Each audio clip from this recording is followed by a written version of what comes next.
అన్నదాత అన్నదాత మీ అన్నదాత చెమటోడ్చి ఆహారాన్నందించే రైతన్నా అనునిత్యం నీ కండదండగా నిలిచే నేస్తం ఎవరన్నా అన్నదాత అన్నదాత మీ అన్నదాత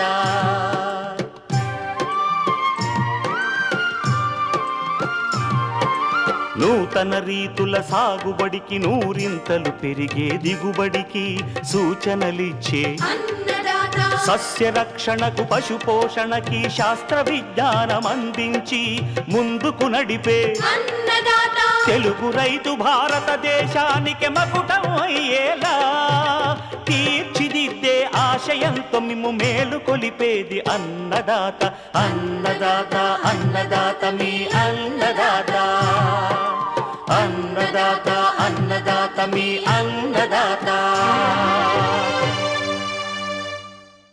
అన్నదాత ప్రేక్షకులకు నమస్కారం. ఈనాటి ముఖ్యాంశాలు: వానాకాలం జొన్న సాగులో యాజమాన్య పద్ధతులు,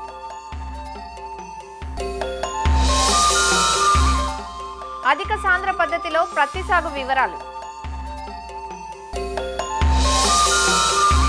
వేసవిలో పాడి పశువులు జీవాల పెంపకం చేసే రైతులు గమనించుకోవాల్సిన అంశాలు, ఇంకా జై కిసాన్ వ్యవసాయ సమాచారం.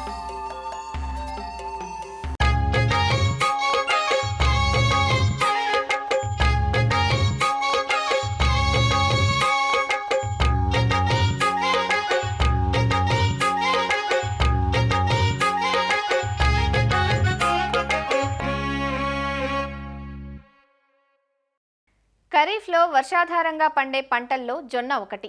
ఆహార పంటగానే కాక కోళ్లు, పశువుల దానాల్లో విరివిగా వినియోగిస్తున్నారు. జొన్నలో అధిక దిగుబడినిచ్చే రకాలు అందుబాటులోకి రావటం, మార్కెట్ ధర ఆశాజనకంగా ఉండటంతో రైతులు ఈ పంట సాగుకు మొగ్గు చూపుతున్నారు. ఖరీఫ్ జొన్నను తెలంగాణలోని ఉమ్మడి మహబూబ్ నగర్, రంగారెడ్డి, ఆంధ్రప్రదేశ్లోని ఉమ్మడి కర్నూలు, ప్రకాశం జిల్లాల్లో సాగు చేస్తున్నారు. జొన్నను వర్షాధారంగా చాలా తేలిగ్గా సాగు చేసుకునే అవకాశం ఉంది.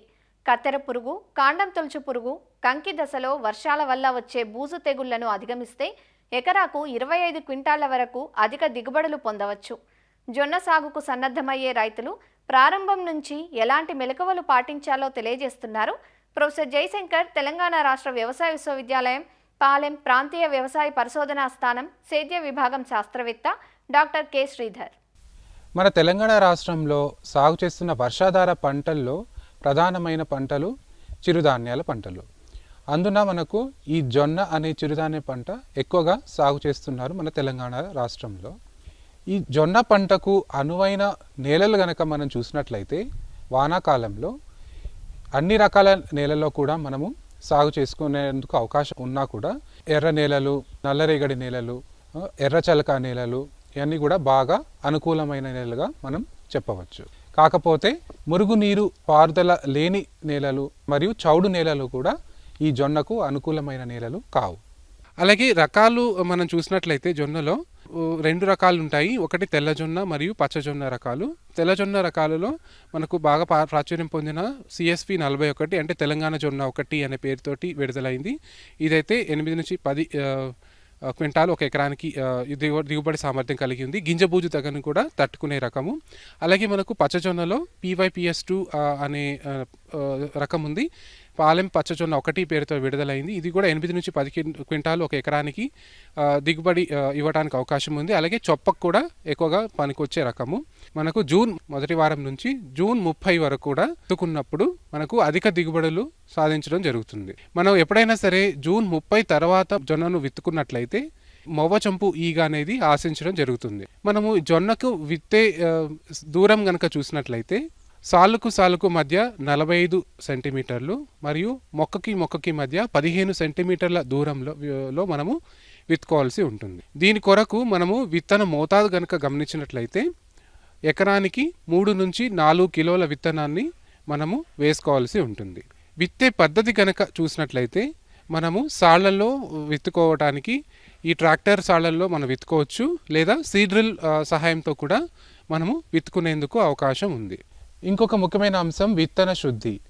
మనకు జొన్నలో వివిధ పురుగులు మరియు తెగుళ్ళు రాకుండా ఉండడానికి 1 కిలో జొన్న విత్తనానికి మనకు 3 గ్రాముల థయోమితాక్సామ్తో కానీ లేదా 7 మిల్లీలీటర్ల ఇమిడాక్లోప్రిడ్తో కానీ విత్తన శుద్ధి చేసుకున్నట్లయితే ఈ మొవ్వచంపు ఈగను నివారించుకోవచ్చు. అలాగే గింజబూజు తెగులను నివారించుకునేందుకు 3 గ్రాముల థైరామ్ని కానీ క్యాప్టాన్ని కానీ 1 కిలో జొన్నకి పట్టించి విత్తుకున్నట్లయితే దీన్ని మనము నివారించుకోవచ్చు. అలాగే మనకు జొన్నలో కలుపు యాజమాన్య విషయానికి వచ్చినట్లయితే మనము విత్తిన 24 గంటల నుంచి 48 గంటల లోపుగా మనము అట్రజిన్ అనే ఒక కలుపు నాశినిని ఒక 600 నుంచి 800 గ్రాములు 200 లీటర్ల నీటిలో కలుపుకొని నేలపై పిచికారీ చేసుకున్నట్లయితే తొలి దశలో ఆశించే కలుపును నివారించుకోవచ్చు. అలాగే మొలిచిన కలుపును నివారించుకునేందుకు 20 రోజుల వరకు సమయంలో మనకు 2,4-D సోడియం సాల్ట్ అనే ఒక కలుపు మందును మనము ఎకరానికి 400 గ్రాముల నుంచి 500 గ్రాములు 200 లీటర్ల నీటిలో కలుపుకొని వెడల్పాకు కలుపుపై పిచికారీ చేసుకున్నట్లయితే నివారించుకునేందుకు అవకాశం ఉంది. జొన్నలో గడ్డి జాతి కలుపును నివారించుకునేందుకు ప్రస్తుతానికి మనకు మార్కెట్లో మందులు అందుబాటులో లేవు. ఒక అంతర కృషి చేసినట్లయితే అన్ని రకాల కలుపును నివారించుకునేందుకు అవకాశం ఉంటుంది. అలాగే ఎరువుల విషయానికి వచ్చినట్లయితే జొన్నకు మనకు 24 నుంచి 32 కిలోల నత్రజని, 16 కిలోల భాస్వరం మరియు 12 కిలోల పొటాష్ ఇవ్వవలసి ఉంటుంది. సో దీని కొరకు మనకు 17 కిలోల యూరియాను మరియు 50 కిలోల డిఏపిని తొలి దశలో అందించవలసి ఉంటుంది. యూరియాను 2 దఫాలుగా అంటే విత్తేటప్పుడు సగభాగము మరియు విత్తిన నెల రోజులకు అంటే మోకాలు ఎత్తు దశలో ఇంకొక సగము నత్రజనిని అందించవలసి ఉంటుంది. మొత్తం పొటాష్ మరియు భాస్వరాన్ని మనము విత్తేటప్పుడే మనం నేలలో కలిగి ఉండాల్సి ఉంటుంది. నీటి యాజమాన్య విషయానికి వచ్చినట్లయితే జొన్నను ముఖ్యంగా వర్షాధారంగా సాగు చేస్తారు కాబట్టి మనము నీటిని పెద్దగా అందించము. కాకపోతే మనకు వర్షానికి మధ్య ఒక 15 రోజుల వ్యత్యాసం వచ్చినప్పుడు మనము పంట బెట్టకు గురైనప్పుడు 2% యూరియాని కానీ లేదా 1% 13,045 కానీ లేదా 3,19 కానీ పిచికారీ చేసుకున్నట్లయితే మనము ఈ బెట్ట యొక్క ఎఫెక్ట్ని మనం తగ్గించుకోవడానికి అవకాశం ఉంటుంది. ఈ విధంగా మనము మేలైన యాజమాన్యాన్ని జొన్నలో కనుక పాటించినట్లయితే మనకు ఎకరానికి తెల్లజొన్న అయితే 10 నుంచి 15 క్వింటాల్ వరకు కూడా మరియు పచ్చజొన్న అయితే 8 నుంచి 10 క్వింటాలకి తగ్గకుండా మనం దిగుబడిని సాధించేందుకు అవకాశం ఉంటుంది.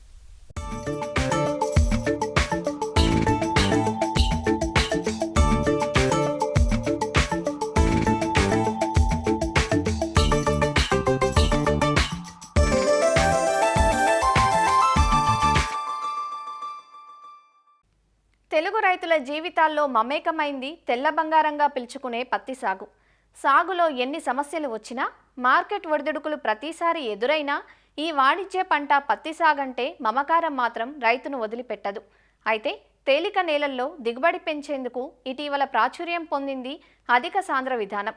సాధారణ పద్ధతిలో ఎకరాకు వచ్చే 2 నుంచి 6 క్వింటాళ్ల సగటు పత్తి దిగుబడి స్థానంలో అధిక సాంద్ర విధానంలో 10 నుంచి 12 క్వింటాళ్ల అధిక దిగుబడి పొందవచ్చని గత 2 ఏళ్లలో రైతుల అనుభవాలు నిరూపించాయి. అయితే అధిక దిగుబడి వస్తుంది కదా అని సాధారణ నల్లరేగడి భూముల్లో ఈ అధిక సాంద్ర పద్ధతిని ఆచరిస్తే అసలుకే మోసం వస్తుంది. ఎలా అంటే మొక్కలు ఒత్తుగా పెరిగి కొమ్మలు ఒకదానితో ఒకటి కలిసిపోయి పూత కాపు చాలా తక్కువగా ఉంటుంది. మరి అధిక సాంద్ర విధానంతో తేలిక నేలల్లో పత్తి సాగు చేసే రైతులు గమనించుకోవాల్సిన అంశాల గురించి తెలియజేస్తున్నారు రాజేంద్రనగర్ వ్యవసాయ పరిశోధనా స్థానం శాస్త్రవేత్త డాక్టర్ టి ప్రభాకర్ రెడ్డి. అధిక సాంద్రత పత్తి సాగు అనేది సాధారణ పత్తి సాగుకు భిన్నంగా మొక్కల మధ్యలో దూరం తగ్గించుకొని మొక్కల సంఖ్యను ఎక్కువగా వచ్చే విధంగా నాటుకోవడాన్ని అధిక సాంద్రత పత్తి సాగు అంటాము. సో ఈ విధానంలో ముఖ్యంగా మనము వరుసల మధ్యలో 90 సెంటీమీటర్లు అలాగే ఉంచుకొని మొక్కల మధ్యలో దూరం అనేది 15 సెంటీమీటర్ల వరకు తగ్గించుకోవటం వలన మనకు ఒక ఎకరాకి 29,639 మొక్కలు వస్తాయి. అధిక సాంద్రత పద్ధతిలో పత్తి సాగు అనేది తేలిక నేలల్లో వర్షాధారంగా పండించే నేలల్లో ముఖ్యంగా బలం తక్కువగా ఉండే నేలల్లో సో ఇలాంటి నేలల్లో పత్తి మొక్క పెరగదు కాబట్టి ఈ మొక్కల సంఖ్యను పెంచుకోవడం ద్వారా మనం దిగుబడి పెంచుకునే అవకాశం ఉంటుంది. మనం సాధారణంగా పత్తి సాగు కనుక చూసినట్లయితే మనకి ఈ వరుసల మధ్యలో 90 సెంటీమీటర్లు పెట్టుకుని మొక్కల మధ్యలో కూడా 90 సెంటీమీటర్లు పెట్టుకొని సాగు చేయడం అనేది జరుగుతుంది. సో ఈ విధంగా సాగు చేయడం వల్ల ఒక ఎకరాకి 4,900 వరకు మొక్కలు వచ్చే అవకాశం ఉంటుంది. ఇంకొంతమంది రైతులు మొక్కల మధ్యలో 90 సెంటీమీటర్లు కాకుండా 60 సెంటీమీటర్లు పెట్టుకోవడం, అంటే వరుసల మధ్యలో 90 సెంటీమీటర్లు మొక్కల మధ్యలో 60 సెంటీమీటర్లు పెట్టుకోవడం ద్వారా ఒక ఎకరాకి 7,000 వరకు మనకు మొక్కల సంఖ్య వచ్చే అవకాశం ఉంటుంది. సో మరికొన్ని ప్రాంతాల్లో మొక్కల మధ్యలో 60 సెంటీమీటర్లు కాకుండా 45 సెంటీమీటర్లు కానీ 30 సెంటీమీటర్లు కానీ పెట్టుకోవడం అనేది జరుగుతుంది. సో ఈ విధంగా చేసుకోవడం వల్ల ఒక ఎకరాకి 14,000 వరకు కూడా మనం మొక్కల సంఖ్యను పెంచుకునే అవకాశం ఉంటుంది. ఈ అధిక సాంద్రత పత్తి సాగులో గుంటకతోటి అంతర్కృషి చేసుకోవడానికి అనుకూలంగా ఈ వరుసల మధ్యలో దూరాన్ని ఎలాంటి తేడా లేకుండా ఎలాంటి చేంజ్ చేయకుండా మనం 90 సెంటీమీటర్లు అలానే ఉంచుకొని ఈ యొక్క మొక్కల మధ్య దూరాన్ని 15 సెంటీమీటర్లకు పెట్టుకోవడం ద్వారా ఈ యొక్క మొక్కల సంఖ్యను 29,000 వరకు పెంచుకోవడం, అంటే మనకు ఇంతకుముందు సాధారణ పత్తి సాగు కంటే కూడా మనకు 3 నుంచి 4 ఇంతల వరకు అధికంగా మొక్కల సంఖ్యను పెంచుకోవడం ద్వారా మనము ఈ యొక్క దిగుబడిని పెంచుకోవడం జరుగుతుంది. సో ఈ విధానంలో ఏంటంటే మనకు ఒక మొక్కకు 10 నుంచి 12 కాయలు వచ్చినప్పటికీ మనకు 10 నుంచి 12 క్వింటాల వరకు దిగుబడి తీసుకునే అవకాశం ఉంటుంది. కాబట్టి సో మనకి ఎక్కడైతే బలం తక్కువగా ఉండే నేలలు, వర్షాధారపు నేలలు, తేలిక నేలలు, సో ఇలాంటి నేలల్లో మనకి సాధారణంగా 4 నుంచి 6 క్వింటాల వరకు మాత్రమే దిగుబడి వస్తుంది ఈ మధ్యకాలంలో చూసినట్లయితే. సో ఇలాంటి పరిస్థితుల్లో మనము ఈ దిగుబడిని 10 నుంచి 12 క్వింటాల వరకు పెంచుకోవాలనే ఉద్దేశంతో ఈ మొక్కల సంఖ్యని పెంచుకోవడం ద్వారా మనం దీన్ని సాధించుకునే అవకాశం ఉంటుంది. ఈ యొక్క కలుపు యాజమాన్యంలో మనం విత్తుకున్న తర్వాత సాధారణ పత్తి సాగుకైతే ఎలాగైతే మనము పెండిమిథలిన్ ఒక ఎకరాకు ఒక 1.2 లీటర్లు కలుపు మందును ఒక 200 లీటర్ల నీటిలో కలిపి మనం పిచికారీ చేసుకుంటాము. అలానే ఈ విధానంలో కూడా మనము విత్తిన 48 గంటల లోపు ఈ పెండిమిథలిన్ పిచికారీ చేసుకోవాల్సిన అవసరం ఉంటుంది. సో విత్తిన తర్వాత 20-25 రోజులు లేదా పత్తి పంట 2 నుంచి 4 ఆకుల దశలో ఉన్న సమయంలో మనకి ఎక్కడైతే వెడల్పాకు కలుపు ఎక్కువగా గమనించినట్లయితే ఈ పైరిథియోబాక్స్ సోడియం అనే కలుపు మందుని 250 mlని ఒక 200 లీటర్ల నీటిలో కలిపి మనం పిచికారీ చేసుకున్నట్లయితే ఈ యొక్క వెడల్పాకుని సమర్థవంతంగా నిర్మూలించుకోవచ్చు. ఎక్కడైతే కొన్ని ప్రాంతాల్లో గడ్డి జాతి కలుపును కనుక మనం పత్తి పంటలో గమనించినప్పుడు సో దానికి మనం కిజలోపాపితేల్ అనే కలుపు మందుని ఒక 400 mlని 200 లీటర్ల నీటిలో కలిపి మనం పిచికారీ చేసుకున్నట్లయితే దీన్ని నివారించుకునే అవకాశం ఉంటుంది. అయితే కొంతమంది రైతులు ఈ గడ్డి జాతి కలుపు మరియు వెడల్పాటి కలుపు రెండూ కలుపు కనుక ఉన్నట్లయితే సో దీనికి మనకు పైరిథియోబాక్స్ సోడియం ప్లస్ కిజలోపాపితేల్ రెండు కలిపిన కలుపు మందు ఇట్వీడ్ మ్యాక్స్ అనేది అందుబాటులో ఉంది. ఇది 400 ml 200 లీటర్ల నీటిలో కలిపి మనం పిచికారీ చేసుకున్నట్లయితే ఈ యొక్క కలుపును సమర్థవంతంగా నిర్మూలించుకునే అవకాశం ఉంటుంది. దీంతోపాటు ఈ యొక్క అధిక సాంద్రత పత్తి సాగులో ఎరువుల యాజమాన్యం కనుక చూసినట్లయితే ఒక ఎకరాకు సిఫారసు చేయబడిన ఎరువులు 100 కిలోల యూరియా, దాంతోపాటు 3 బస్తాల సింగిల్ సూపర్ ఫాస్ఫేట్, ఒక 40 కిలోల మ్యూరేట్ ఆఫ్ పొటాషియం అందించాల్సిన అవసరం ఉంటుంది. మొత్తం భాస్వరం ఎరువులు అంటే 3 బస్తాల సింగిల్ సూపర్ ఫాస్ఫేట్లు మనం దిక్కులోనే వేసుకొని విత్తుకోవాల్సిన అవసరం ఉంటుంది. నత్రజని మరియు పొటాష్ ఎరువులు కనుక చూసినట్లయితే పత్తి విత్తిన 20 రోజుల తర్వాత 40 రోజులకు ఒకసారి, 60 రోజులకు ఒకసారి, 80 రోజులకు ఒకసారి, అంటే పంట విత్తిన తర్వాత 4 సార్లు ప్రతిసారి 25 కిలోల యూరియా, ఒక 10 కిలోల పొటాషియం కనుక కలిపి మనం వేసుకున్నట్లయితే ఈ అధిక సాంద్రత పత్తి విధానంలో మొక్కల సంఖ్య ఎక్కువగా ఉంటుంది కాబట్టి ఎరువుల వినియోగ సామర్థ్యం కూడా చాలా ఎక్కువగా ఉంటుంది. ముఖ్యంగా అధిక సాంద్రత పత్తి సాగులో మనము తక్కువ పడ్డ కాలం కలిగి తక్కువ ఎత్తు పెరిగి కంపాక్ట్ వెరైటీస్ని, కంపాక్ట్ హైబ్రిడ్స్ని మనం ఎంపిక చేసుకోవాల్సిన అవసరం ఉంటుంది. సో ఈ విధానంలో ఏంటంటే మనము మొక్కను ఎక్కువ ఎత్తు పెంచకుండా ఒక 80 నుంచి 100 సెంటీమీటర్ల ఎత్తులోనే మొక్క ఎత్తు పెరిగే విధంగా చూసుకొని మొక్కల సంఖ్య ఎక్కువగా ఉంటుంది కాబట్టి మనకు దిగుబడి వచ్చే అవకాశం ఉంటుంది. సో ఈ విధంగా మనం మొక్కల ఎత్తుని మనం నిరోధించడానికి ఈ యొక్క పెరుగుదలను నియంత్రించే హార్మోన్లైన మెపిక్వాట్ క్లోరైడ్ని మనం పిచికారీ చేసుకోవాల్సిన అవసరం ఉంటుంది. పంట విత్తిన 40-45 రోజుల తర్వాత 1 ml మెపిక్వాట్ క్లోరైడ్ 1 లీటర్ నీటిలో కలుపుకొని సో మనం పిచికారీ చేసుకున్నట్లయితే మనం పంట ఎత్తుని నిరోధించుకునే అవకాశం ఉంటుంది. దాంతోపాటు 60-65 రోజులకు ఒకసారి కూడా మనకు ఒక 1.5 ml మెపిక్వాట్ క్లోరైడ్ 1 లీటర్ నీటిలో కలుపుకొని మనం పిచికారీ చేసుకున్నట్లయితే కూడా మన రెండోసారి మనం పిచికారీ చేసుకోవడం ద్వారా ఈ యొక్క పెరుగుదలను నియంత్రించుకునే అవకాశం ఉంటుంది. అయితే కొన్నిసార్లు మనకు అధిక వర్షపాతం కనుక సీజన్లో కురిచినప్పుడు పత్తి పంట పెరుగుదల అనేది ఎక్కువగా వచ్చే అవకాశం ఉంటుంది. కాబట్టి కొన్నిసార్లు అవసరమైన సందర్భాల్లో మూడోసారి కూడా ఈ యొక్క మెపిక్వాట్ క్లోరైడ్ని 2 ml 1 లీటర్ నీటి కలిపి మనం పిచికారీ చేసుకున్నట్లయితే కూడా ఈ యొక్క పెరుగుదలను మనం నియంత్రించుకునే అవకాశం ఉంటుంది. సో ఎప్పుడైతే మనం పెరుగుదలను నియంత్రించుకుంటే ఈ పూత అంతా గూడ అంతా కూడా ఒకేసారి పక్వానికి రావటం, ఒకేసారి కాయలుగా కన్వర్ట్ కావటం, ఈ కాయల బరువు కూడా ఒకేసారి ఉండటం, సో ఒకేసారి కోతకు రావటం అనేది జరుగుతుంది. అందువల్ల ఈ అధిక సాంద్రత పత్తి సాగులో మనం ఒకేసారి పక్వానికి వచ్చి ఒకేసారి మనం పత్తి తీసుకునే అవకాశం ఉంటుంది. కొంత ఏదైనా మిగిలితే రెండోసారి కూడా మనం పత్తి తీసుకునే అవకాశం ఉంటుంది. ముఖ్యంగా ఈ అధిక సాంద్రత పత్తి సాగు తీసుకోవడానికి ప్రధాన ఉద్దేశం యాంత్రీకరణ. ముఖ్యంగా ఇందులో మనకు 2 రకాల యంత్రాలు అందుబాటులోకి వచ్చాయి. ఒకటి మనకి విత్తుకునేటప్పుడు వ్యాక్యూమ్ ప్లాంటర్స్, దీన్నే న్యూమాటిక్ ప్లాంటర్స్ అంటాము. ఈ యొక్క వ్యాక్యూమ్ ప్లాంటర్ ద్వారా మనం విత్తుకున్నట్లయితే సరైన దూరంలో మనకు మొక్కల సంఖ్యను పెట్టుకునే అవకాశం ఉంటుంది. సో ఈ కూలీల కొరతను అధిగమించడానికి మనం ఈ యొక్క పత్తి ఏరడానికి కూడా ఈ యొక్క పత్తి తీసే యంత్రాలను అందుబాటులోకి తీసుకురావడానికి ఈ అధిక సాంద్రత పత్తి సాగులో విత్తుకున్నట్లయితే సో ఒకేసారి పక్వానికి వస్తుంది. కాబట్టి రాబోయే కాలంలో మనం ఈ యొక్క పత్తి తీసే యంత్రాల ద్వారా కూడా మనం ఒకేసారి విత్తుకునే అవకాశం ఉంటుంది.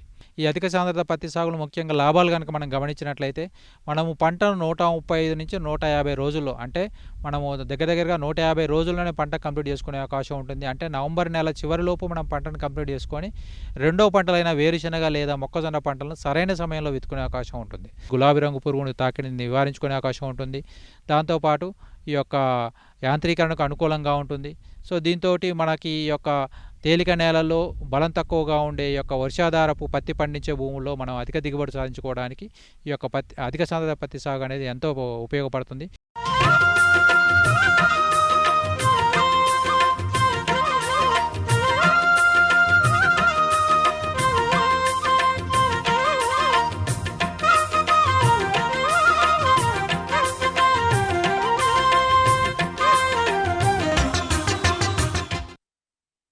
అన్ని జిల్లాల్లో వేసవికాలం ముగిసి వర్షాకాలం ఆరంభం కానున్న దక్షిణాంధ్ర జిల్లాల్లో మాత్రం మరికొద్ది రోజులు ఎండాకాలం కొనసాగుతుంది. ఎందుకంటే ఇక్కడ నైరుతి రుతుపవనాల ప్రభావం తక్కువగా ఉంటుంది. పశువులు, జీవాలు, వాటి పోషణపై ఆధారపడ్డ రైతులకు ఈ కాలం కష్టకాలంగా ఉంటుంది. ముఖ్యంగా మూగ జీవాలపై ఎండ ప్రభావం ఎక్కువగా ఉండటం వల్ల ఒత్తిడికి, ఎండ దెబ్బకు లోనై వ్యాధి నిరోధక శక్తిని కోల్పోతాయి. దీనికి తోడు ఈ కాలంలో పచ్చి మేతలకు కొరత ఏర్పడుతుంది. అందువల్ల పశువులు, గొర్రెలు, మేకలు, కోళ్లను వేడిమి బారి నుంచి రక్షించడానికి ఫారాల్లో ప్రత్యేక జాగ్రత్తలు తీసుకోవడంతో పాటు మేతల విషయంలోనూ శ్రద్ధ పెట్టాలంటూ వివరాలు అందిస్తున్నారు నెల్లూరు జిల్లా veterinary polyclinic deputy director doctor Somaiah. వేసవి కాలంలో పశువుల్ని ఎలా పోషించుకోవాలి, ఎలాంటి యాజమాన్య పద్ధతులు పాటించాలి, ఉత్పాదకత పెరిగేటట్టుగా మనం చేయవలసిన జాగ్రత్తల గురించి ముఖ్యంగా మాట్లాడాలి. ఉదయాన్నే పశువుల్ని మేతకి వదిలే సమయంలో 10 గంటల లోపు వదలాలి. 12 గంటల లోపు మళ్ళీ ఇళ్ళకి తీసుకొచ్చి మరలా సాయంత్రం 4 గంటల తర్వాత ఈ పశువుల పోషణకి, మేతకి వదలాలి. అలాగే షెడ్లను కూడా నీటిని చల్లుతూ చల్లగా ఉండే వాతావరణంలో ఉంచాలి. చెట్ల చుట్టూ నీడనిచ్చే చెట్లు ఎక్కువగా పెంచుకోవటము, అవి నీడనిచ్చటమే కాకుండా మేతగా పోషణగా కూడా ఉపయోగపడతాయి. పశువులు పోషణలో బహువార్షిక పశుగ్రాసాలు అభివృద్ధి చేసుకోవటము, ఆ పశుగ్రాసాలని అందుబాటులో ఉంచుకుంటే మనము పాడికి తగ్గకుండా పశుపోషణలో జాగ్రత్త తీసుకోవచ్చు. మరి పాడి పరిశ్రమలో రైతులు పోషణ చేసుకోవటంలో ముఖ్యంగా ఈ యొక్క గర్భకోశ వ్యాధులు విషయంలో కూడా ఎండాకాలము వాటికి కావలసిన మినరల్ మిక్చర్లు అందించటము, గర్భకోశ వ్యాధులు సంబంధించిన చికిత్స చేయటంలోనూ, వాటికి పోషణ ఇవ్వటంలోనూ, తర్వాత వేసవి కాలంలో వాటిని పాల ఉత్పత్తి తగ్గకుండా చూసుకోవటానికి మనము రైతులు ఇక పశుపోషకుల్ని సంప్రదించి వాళ్ళకి కావలసిన సలహాలు, సంప్రదింపులు తీసుకుంటూ ఉత్పాదకతను పెంచుకుంటూ పశుపోషణలో లాభదాయకంగా ఉండే విధంగా వాళ్ళు ప్రయత్నం చేయాలి. వ్యాధి నిరోధక టీకాల విషయంలో కూడా ముందు జాగ్రత్తగా వర్షాకాలానికి ముందుగా వ్యాధి నిరోధక టీకాలను కూడా వాటికి అందిస్తూ గొంతువాపు, లేకపోతే గాలికుంటి వ్యాధి వ్యాక్సిన్, ఇవన్నీ కూడా మేము వ్యాక్సినేషన్స్ అన్నీ కూడా ఉచితంగా రైతులకు అందుబాటులోకి తీసుకొస్తాము. వేసవిలో షెడ్లు తూర్పు పడవలో ఉండటమే కాకుండా వాటి మీద నీటిని పచ్చికారి చేయాలి. వాటి చుట్టూ కూడా నీడనిచ్చే చెట్లని కూడా పెంచుకుంటే అవి ఎప్పుడు చల్లగా ఉండేదానికి అవకాశం ఉంటుంది. ఆ గొర్రెలు అభివృద్ధి చేసుకోవటానికి, అవి చక్కగా ఆరోగ్యంగా ఉండటానికి వేసవి కాలంలో తీసుకోవలసిన జాగ్రత్తల్లో వాటిని నీటిని అందుబాటులో ఉంచటము, ఉదయాన్నే మేతకి వదలటము, అలాగే సాయంత్రం పూట చెట్ల నీడల్లో ఉంచటము. వాటికి యాసవి వడదెబ్బ తగిలితే వాటి యొక్క అనారోగ్యానికి గురవుతాయి కాబట్టి అలాంటివి లేకుండా కూడా చూసుకోవాల్సిన జాగ్రత్తలు ఉన్నాయి. దీనితో పాటు కోళ్ళ పరిశ్రమను కూడా మనము జాగ్రత్తగా చూసుకుంటే కోళ్ళ అభివృద్ధిలో కానీ, కోళ్ళు వేసవి కాలంలో వచ్చే వ్యాధుల నుంచి కాపాడుకోవటము, వాటికి చల్లటి వాతావరణం కల్పించడము కూడా జాగ్రత్తలు తీసుకోవాలి.